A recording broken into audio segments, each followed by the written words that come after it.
Assalamualaikum, salam sejahtera. Dalam video kali ini saya akan bincangkan satu lagi soalan berkaitan dengan refraction at spherical surface. Dalam example ni, dia akan melibatkan satu case yang mana kita kena buat pengiraan refraction pada dua surface untuk cari the final image distance. Okay, mari kita tengok soalan dia. Dia kata, a point source of light is placed at a distance 25 cm from the center of the glass sphere. Glass sphere, dia punya refractive index dia sama dengan 1.5.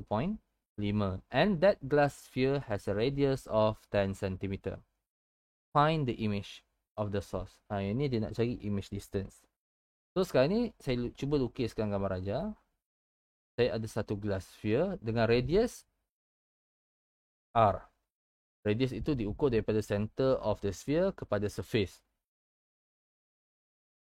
Radius R bersamaan dengan 10 cm. Okay, adakah dia positif, adakah dia negatif? Nanti kejap, kita hold dulu.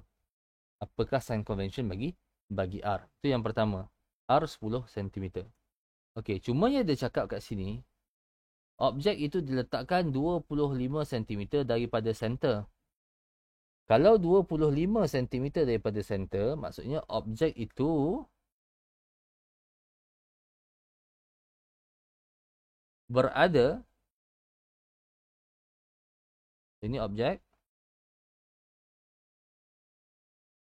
itu berada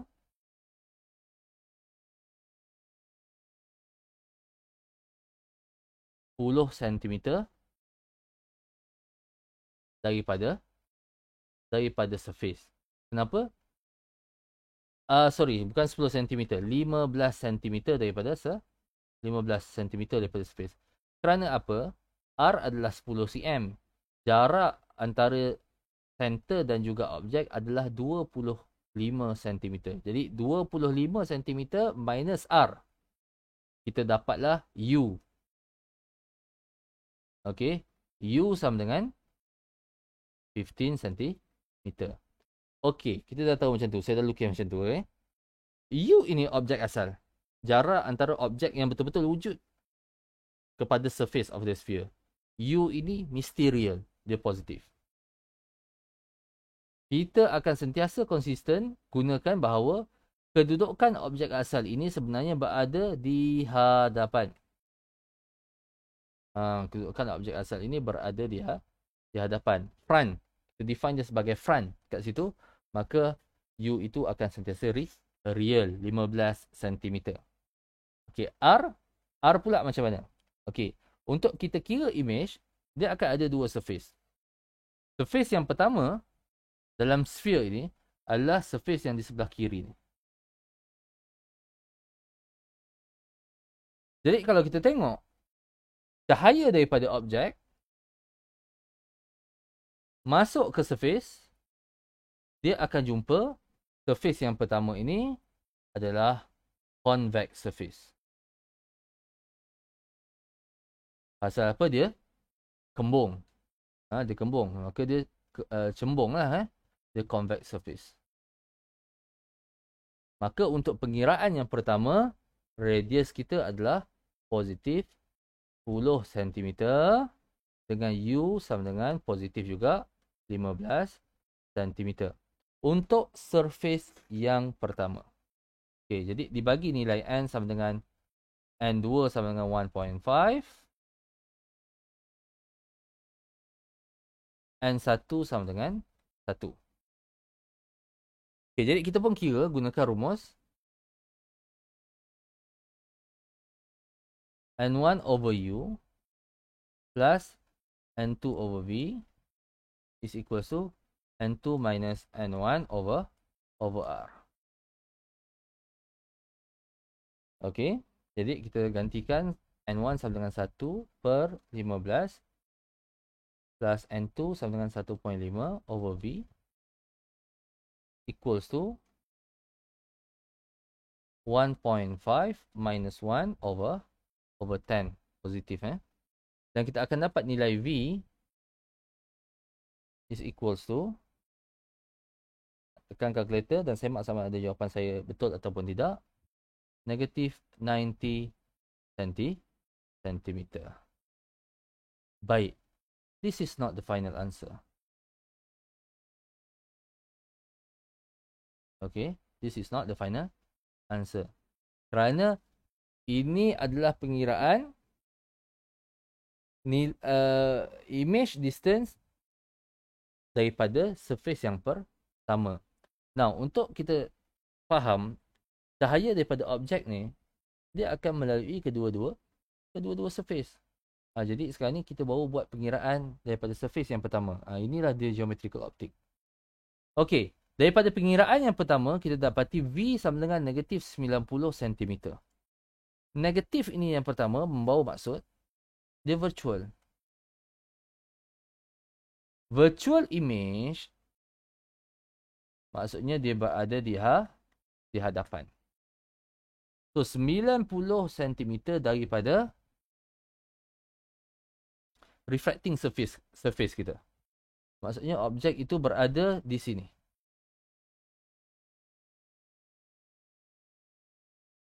Image itu berada satu titik di hadapan. At the front. Jaraknya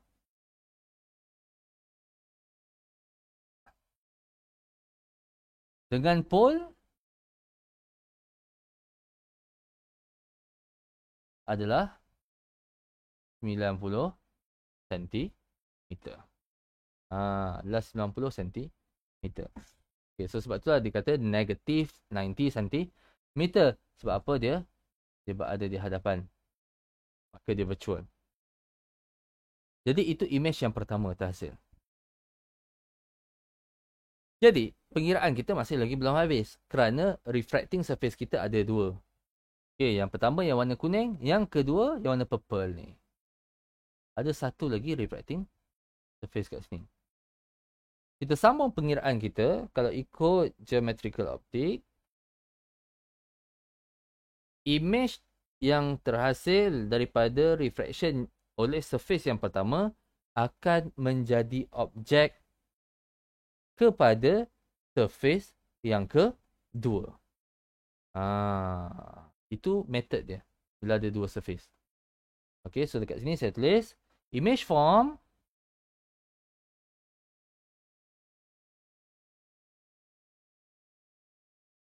by the first refracting surface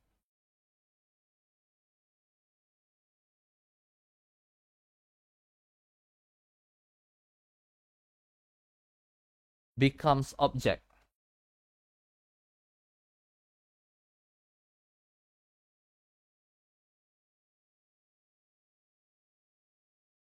For the second refracting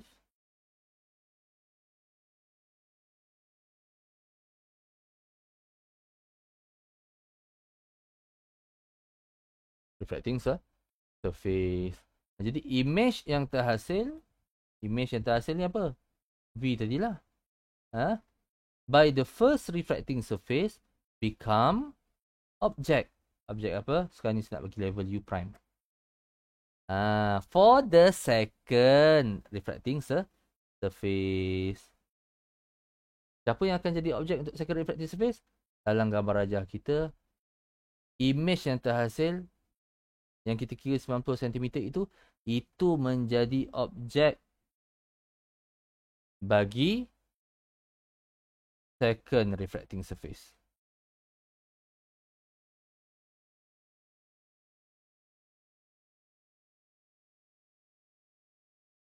Okey. Kekal di sini definition kita di sebelah kiri ini adalah front. Sebab kita kata apa?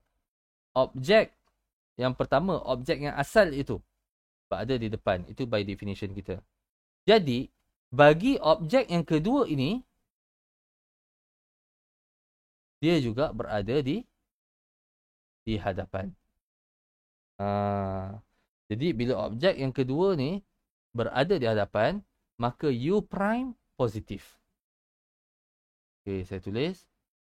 Untuk second refracting surface, U prime mesti positif. Tapi berapa sentimeter? jarak antara U prime dan juga pole ini 90 cm tambah radius, tambah 2 kali radius. Radius 10 cm tambah lagi 10 cm. Pasal apa? Jarak yang kita ukur U prime itu adalah daripada sini kepada second surface kita.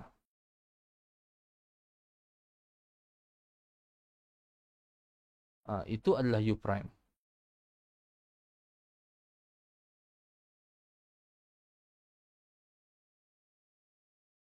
Okey, 90 campur 10 campur 10. Ada 2 kali radius. Jadi U prime kita sama dengan positif 110 cm. Okey, dia positif pasal apa? U prime itu berada di hadapan. Okey, so positif 110 cm. Okey. Cumanya dalam kes second reflecting surface, cahaya tadi dah masuk dalam first reflecting surface. Dia masuk dalam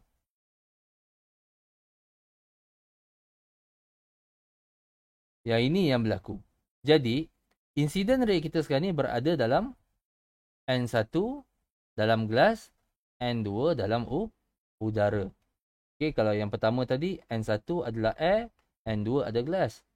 Untuk second reflecting surface, N1 adalah gelas. Kat situ adanya incident ray kita dan N2 adalah udara. Jadi dekat sini saya tulis N1 sama dengan 1.5, N2 is equals to 1. Bukan itu saja, kita tengok lagi. Cahaya jumpa concave refracting surface. Okey, ingat cahaya tu bergerak satu arah saja daripada objek. Okey, daripada objek jumpa surface yang pertama, convex surface. Terus masuk dalam gelas, dia jumpa surface yang kedua daripada objek yang asal yang warna hijau tu, kita nampak dia concave surface. Maka di situ radius sudah jadi negatif. Negatif 10 cm. Jadi di sinilah kita kira, gunakan balik rumus N1 over U prime lah kat sini. Okay, N1 over U prime, betul? Bukan U1. Plus N2 over V. V final lah. Is equals to N2 minus N1 over R. Okay, jadi kita masukkan nilai N1 sama dengan 1.5 bahagi U sama dengan 110 positif tambah N2 sama dengan 1 bahagi dengan V yang kita nak cari sama dengan N2 1 minus N1 1.5 bahagi R negatif 10. Okay, jadi semak jawapan saya. Nilai V ataupun image distance yang final adalah yang sebenar lah ni 27.5 cm. Dan ianya positif, maksudnya dia real. Kalau dalam gambar rajah 27.5 cm ini saya lukiskan di sini. Ini adalah nilai V prime sama dengan 27.5 cm. Jadi dia ada at the back of the reflecting surface. Maka dia positif ataupun real image. Baik, itu saja untuk perbincangan kita kali ini. Okey, yang mana melibatkan refraction pada dua dua surface. Yang ini image pada reflection yang pertama adalah menjadi objek pada reflecting surface yang kedua. Dan di situ barulah kita boleh kira final image distance yang terbentuk. Baik, itu saja untuk video kali ini. Sekian, terima kasih.